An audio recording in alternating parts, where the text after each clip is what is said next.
Uttar Pradesh special batch Uttar Pradesh special batch की class की series के साथ ये नेक्स्ट क्लास है और इसमें हम बेसिक जानकारी यूपी स्पेशल की देने वाले हैं। जैसे उत्तर प्रदेश का इतिहास, संस्कृति, वास्तुकला, त्यौहार, लोक नृत्य, साहित्य, भाषाएं, विरासत, सामाजिक रीति रिवाज, पर्यटन, भौगोलिक एवं पर्यावरण, प्राकृतिक संसाधन etc। तो ये सब लगभग जानकारी है जिसमें भौगोलिक दृश्य एवं पर्यावरण, प्राकृतिक संसाधन, जलवायु, मिट्टी, वन जीव, खान और खनिज, अर्थव्यवस्था, कृषि उद्योग, व्यवसाय एवं रोजगार, राज्य व्यवस्था एवं प्रशासन, समसामयिक घटनाओं एवं विभिन्न क्षेत्रों में उत्तर प्रदेश की उपलब्धियां, ये सब लगभग हम उपयोग करने वाले हैं। पहली सीरीज में मैंने सामान्य परिचय दे दिया था कि उत्तर प्रदेश के नामकरण के बारे में, जो कि आगरा प्रेसिडेंसी पहले इस नियम से जाना जाता था। 1833 के द्वारा इसको भारत अधिनियम 1833 के द्वारा इसकी स्थापना हुई थी और एरिया के बारे में बताया गया था। पहला गवर्नर मेटकॉफ था और ये लगभग इसी से जानकारियाँ थी और इनमें से आप एक रख लीजिए ये वाली जानकारी कि उत्तर प्रदेश की स्थापना दिवस, ठीक है, 24 जनवरी 1950 और अभी 2026 में 24 जनवरी 2026 में वन डिस्ट्रिक्ट वन प्रोडक्ट के रूप में भी वन डिस्ट्रिक्ट वन प्रोडक्ट भी 2024 में लॉन्च हुआ था और वन डिस्ट्रिक्ट एक जिला एक व्यंजन भी 2026 में लॉन्च किया गया था योगी जी के द्वारा। तो चलिए आगे बढ़ते हैं और इसको स्टार्ट करते हैं। और ये भी आप रखिए कि उत्तर प्रदेश का जो विभाजन हुआ था वो 9 नवंबर 2000 को 13 पहाड़ियों को काटकर उत्तराखंड बनाया गया था, ठीक है ना।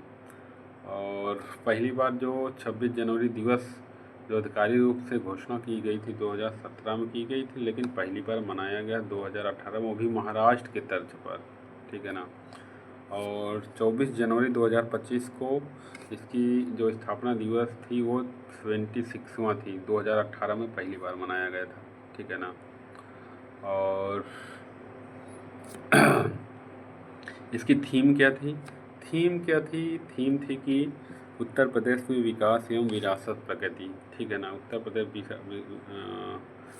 विरासत प्रगति। और 1836 से 1858 तक आगरा था, 1858 से 1921 तक प्रयाग था, वो भी एक दिन की राजधानी बनाई गई थी। ध्यान देना, अगर वही पूछे उत्तर प्रदेश की राजधानी प्रयागराज को केवल एक दिन की राजधानी बनाई गई थी और एक दिन की राजधानी जो थी वो महारानी विक्टोरिया के घोषणा पत्र को पढ़ने के लिए बनाई गई थी। अब पढ़ा किसने था? कैनिन ने पढ़ा था और ये मिंटो पार्क में पढ़ा गया था, ठीक है। वर्तमान में मदन मोहन मालवीय पार्क है, ये भी ध्यान देखिएगा।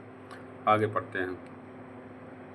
आगे क्या है कि लखनऊ आंशिक रूप से 1921 से 1935 के बीच बना, लेकिन अब तक लखनऊ पूर्ण रूप से 1935 में बना था। ध्यान देना कि 1935 में लखनऊ पूर्ण रूप से क्या कहते थे कि ये आधिकारिक रूप से पूर्ण रूप से हमारा 1935 से लखनऊ है।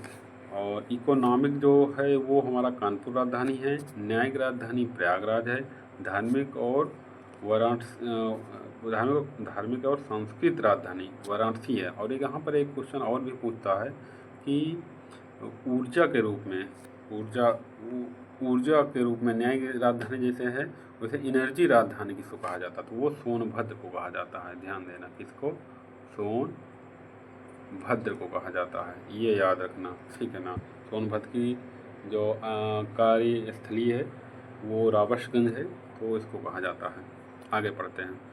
ये उत्तर प्रदेश की भौगोलिक स्थिति के बारे में भी बताया गया था पहले में, तो थोड़ा जल्दी बता दिया जाता है कि उत्तर प्रदेश की जो भौगोलिक स्थिति है, उत्तर प्रदेश लगभग 7.73% का क्षेत्रफल भारत के कुल प्रतिशत का है और क्षेत्रफल कितना है? 2,94,000 411 किलो वर्ग मीटर। क्षेत्रफल की दृष्टि से ये चौथा स्थान है।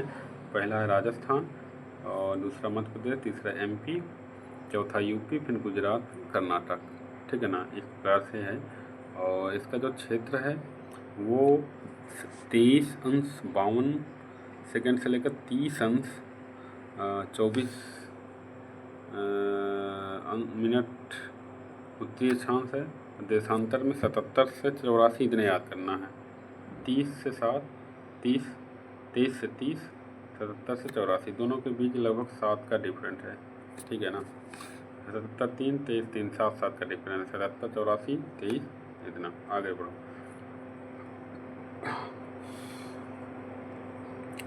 आगे जो है इधर बलिया, पूर्व में बलिया, पश्चिम में शामली, उत्तर में सहारनपुर, दक्षिण में क्या है, दक्षिण में क्या है, सोनभद्र।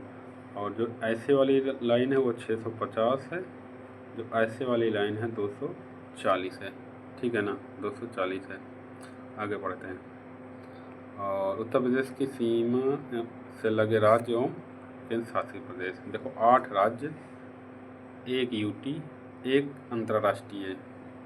ठीक है ना, यानी कि नेपाल। 8 राज्य में हिमाचल प्रदेश, उत्तराखंड, हरियाणा, राजस्थान, मध्य प्रदेश, छत्तीसगढ़, झारखंड, बिहार और दिल्ली 1 UT है। और देश कौन सा है, नेपाल है। नेपाल से कौन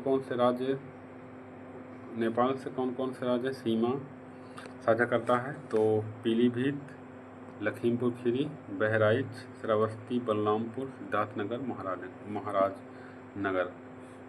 और बॉर्डर यहाँ पर कौन सी है, रूपई डीहा बहराइच में पड़ता है, सोनौली महाराजगंज में।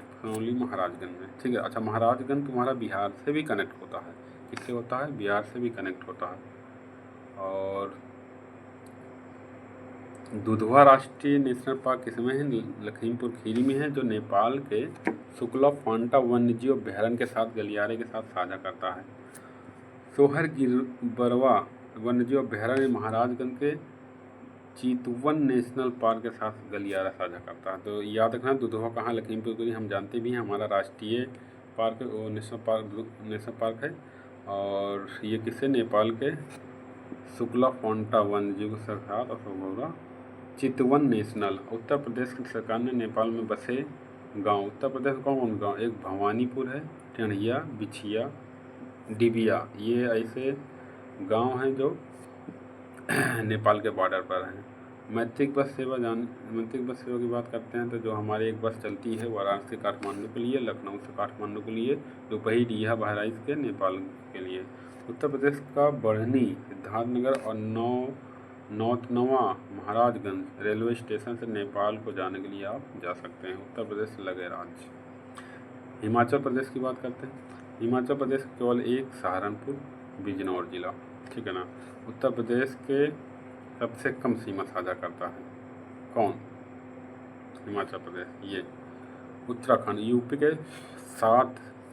यूपी के कितने 7 जिले को साझा करता है। पहला का सहारनपुर, ठीक है ना, मुजफ्फरनगर, बिजनौर, मुरादाबाद, रामपुर, बरेली, पीलीभीत। 5 जिले उत्तराखंड में कौन से हैं, देहरादून, हरिद्वार, पौड़ीगढ़, नैनीताल, उधमसिंह नगर।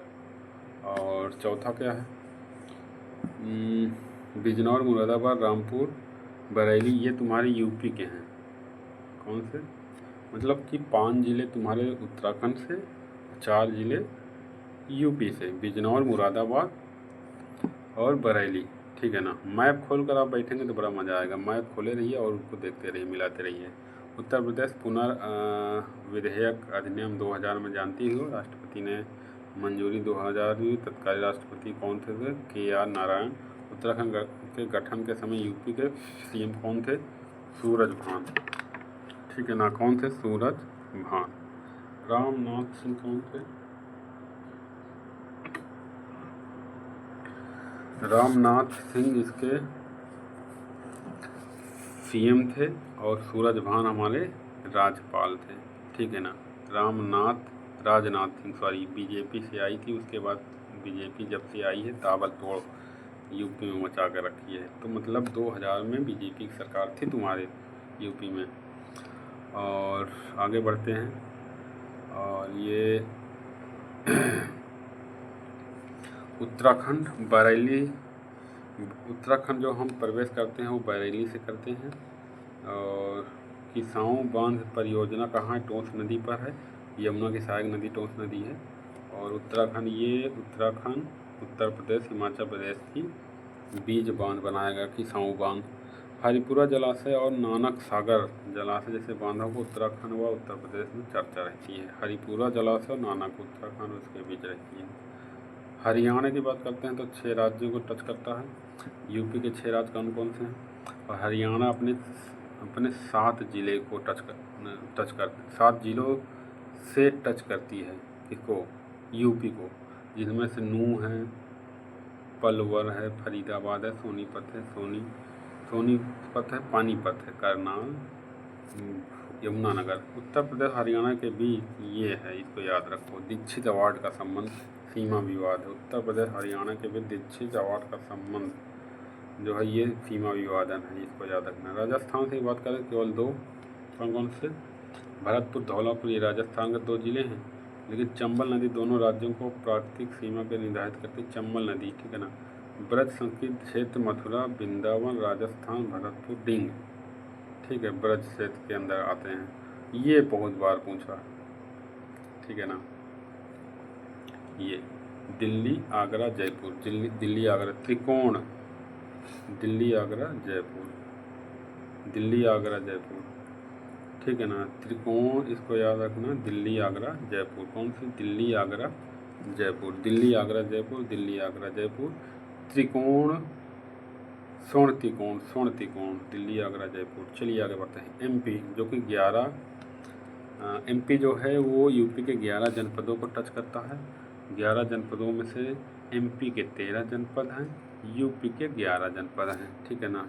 एमपी के 13 जनपद हैं, यूपी के 11 जनपद हैं। एमपी के 13 हैं, यूपी के 11 हैं। चलिए आगे बढ़ते हैं।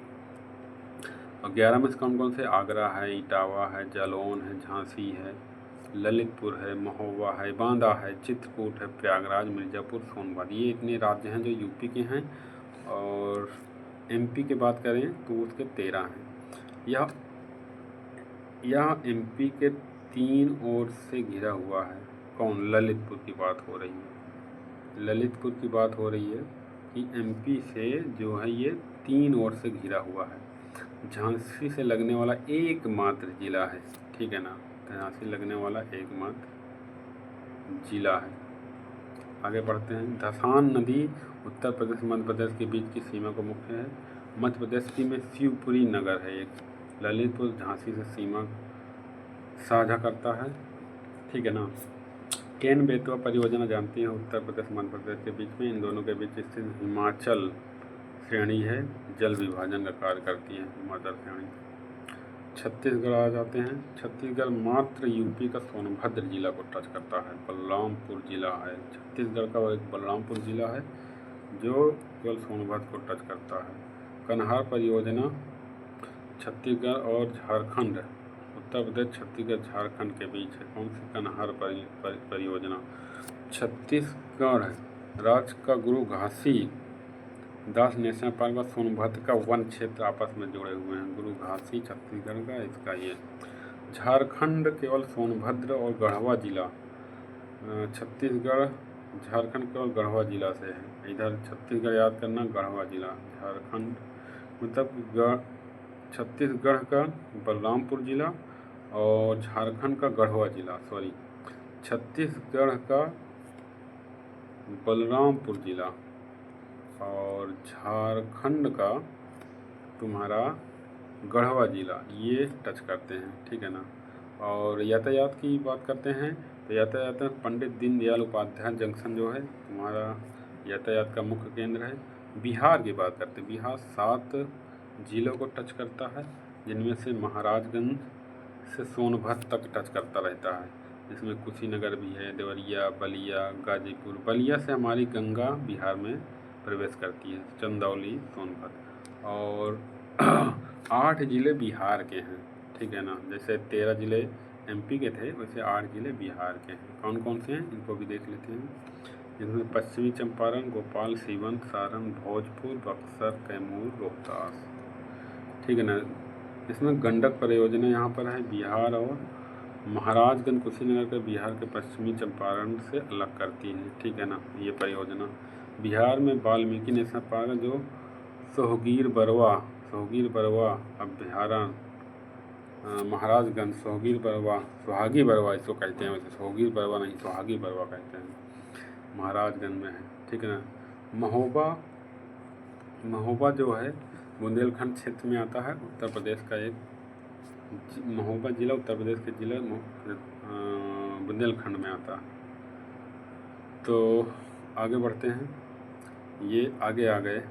अब आप बिहार की बात करते हैं। बिहार में कर्मनाशा नदी है, यूपी बिहार के बीच एक लंबी प्राकृतिक सीमा है कर्मनाशा नदी, जिसको श्रापित नदी भी कहते हैं कर्मनाशा नदी को। बाण सागर परियोजना है सोन नदी, उत्तर प्रदेश, बिहार, मध्य प्रदेश। और NH9 जो है उसको NH2 के नाम से पुराना नाम था। सबसे बड़ी सड़क परियोजना, सबसे बड़ी सड़क, ठीक है ना। दिल्ली की बात करते हैं तो दिल्ली जो है गाजियाबाद और बुद्धनगर को टच करता है। सोनभद्र एकमात्र ऐसा देश है जो 4 राज्य स्टेट को टच करता है, बिहार, झारखंड, छत्तीसगढ़, मध्य प्रदेश। सर्वाधिक राज्यों को साझा करने वाला जनपद जो है वही सोनभद्र। और देखो मैं बताया था ना, भारत की ऊर्जा राजधानी जो है सोनभद्र है, ठीक है ना। ऊर्जा की राजधानी भी सोनभद्र है और ये 4 राज्यों को टच करता है। ये भी है। सहारनपुर की बात करते हैं तो ये 3 स्टेट को टच करता है, हिमाचल प्रदेश, उत्तराखंड, ये हरियाणा। सबसे ऊंची चोटी उत्तर प्रदेश की जो है अमसोत है, ठीक है, सहारनपुर में है।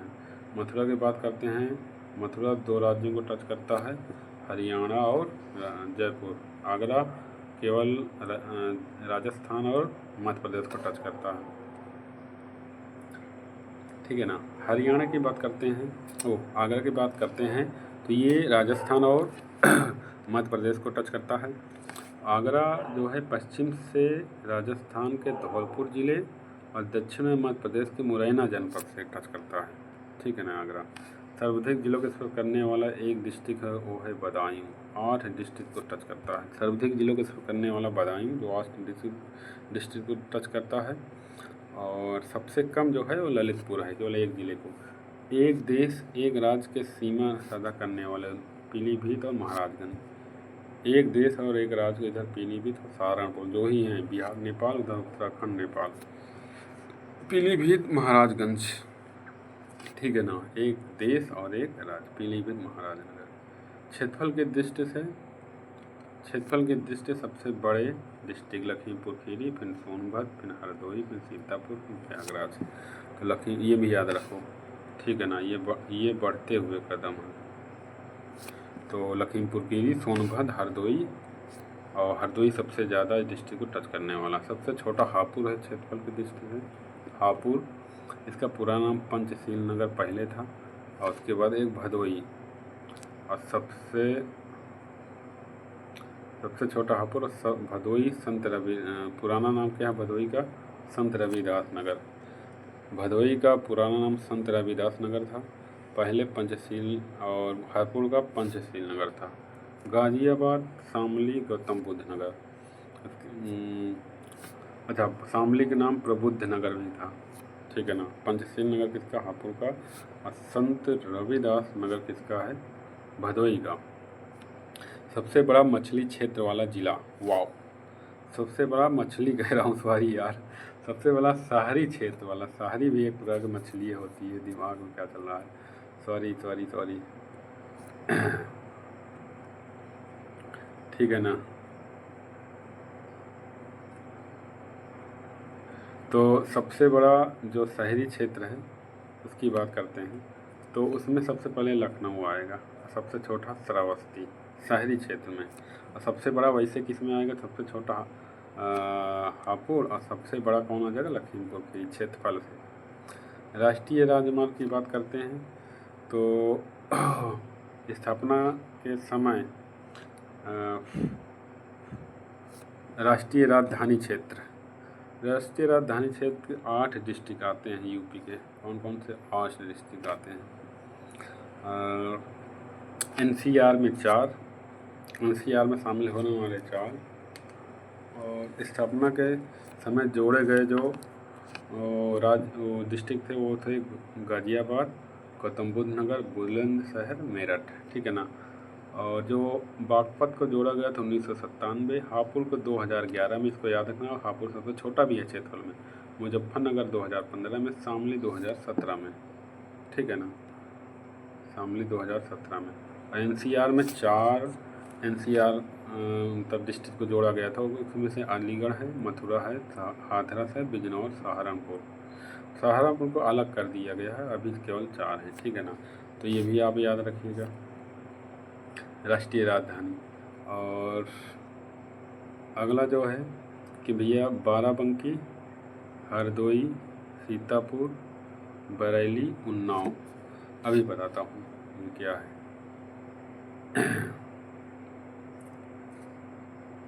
ये SCR ज़िले हैं। कौन कौन से ज़िले हैं?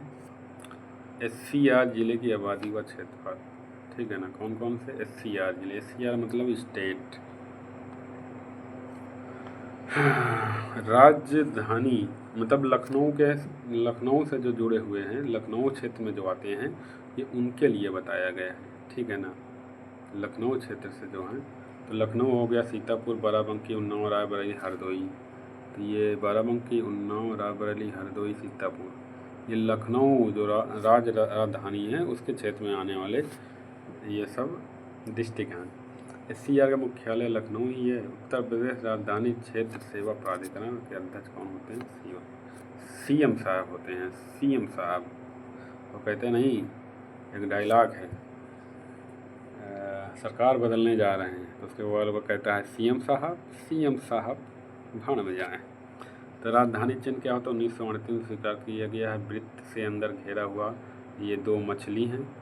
ये जो गंगा यमुना सरस्वती का संगम है, ये बाण है। राम भगवान जो अवध के राजा जो थे, राजधानी अवध के राजा जो शासन किए तो उसको दर्शाता है बाण। मछली जो है अवध के राजकुमार, अवध के शासकों को दर्शाता है। ठीक है ना। और जैसे कि यह नवाबों लखनऊ में जो शासन किए थे। रूमी दरवाज़ा, 2 मछलियाँ कहाँ से लिए गए थे? रूमी दरवाज़ा में, उसमें बनाया गया मछलियों का चित्र वहाँ से लिया गया था। धनुष बाण जानती है, और श्री राम अयोध्या। नदियाँ संगम, गंगा यमुना सरस्वती। ठीक है ना। और राजकीय पशु क्या है? जानी रहो, दलदली बारहसिंगा है। वैज्ञानिक नाम रुसर्वस ड्वेलेसी, रुसर्वस रुसर्वस द्वासेली, दलदली हीरन याद रखना, रुसर्वस द्वासेली। और एकमात्र राष्ट्रीय अभ्यारण्य जो कि हमारा दुधवा नेशनल पार्क और हस्तिनापुर सबसे बड़ा नेशनल पार्क, सबसे बड़ा अभ्यारण्य है। यहाँ पर कंजूजिन पाया जाता है। ठीक है ना। और राजकीय पुष्प पलाश है। राजकीय पुष्प जो है वो पलाश है। और पलाश जानती हो, इसको टेसू भी कहा जाता है। प्लासी का युद्ध हुआ था, शायद इसी पलाश के ही पेड़ वहाँ थे। वैज्ञानिक नाम इसका है ब्यूटिया मोनोपर्स। 2011 को यह घोषित किया गया था। फ्लेम ऑफ द फॉरेस्ट भी कहते हैं इसको। पहला था ब्रज कलश। ठीक है, फ्लेम ऑफ फॉरेस्ट। उसके बाद ये, इसको तो सबने देखा होगा, गांव में किकड़ी बोलता है। राजकीय पक्षी सारस क्रेन। राजकीय पक्षी क्या? सारस क्रेन। दुनिया का सबसे विशाल उड़ने वाला पक्षी। दुनिया का सबसे विशाल उड़ने वाला पक्षी है। शुतुरमुर्ग उड़ नहीं पाता है, यही एक पक्षी है दुनिया में, इससे बड़ी पक्षी कोई है नहीं। वैज्ञानिक नाम क्या है? ग्रस एंटीजोन प्रेम और समर्पण का प्रतीक है। किसका है? प्रेम और समर्पण का प्रतीक है। कितना बढ़िया है यार, प्रेम और समर्पण का प्रतीक है। किसका है? प्रेम और समर्पण का प्रतीक है। उत्तर प्रदेश के इटावा मैनपुर जिले में सारस संरक्षण के लिए कराया गया। ये बहुत इंपॉर्टेंट है। सारस और संरक्षण के लिए तुम्हारा क्या है?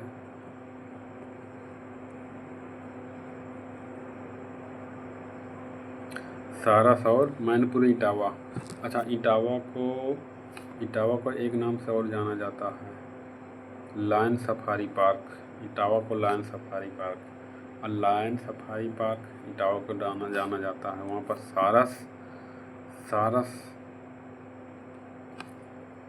सरसई नवर झील के लिए महत्वपूर्ण प्रजनन स्थल है। इटावा के लिए, इटावा कहाँ है देखो, सरसई जो एक झील है वो तुम्हारे इटावा में पड़ता है, और ये किसके लिए है, इसके प्रजनन के लिए है, ठीक है ना। और एक सारस कंजर्वेशन रिजर्व ये औरैया में ही है। अच्छा, औरैया किसके लिए प्रसिद्ध है, घी के लिए प्रसिद्ध है, ये भी याद रखना। IUCN इसको कभी कभी का फुल फॉर्म ही पूछता है, ये भी याद रखना। अंतर्राष्ट्रीय प्रकृति संरक्षण संघ, रेड लिस्ट, मतलब जो असुरक्षित हैं, जो संकटपूर्ण हैं, उनको इसमें जोड़ा जाता है। अगला क्वेश्चन।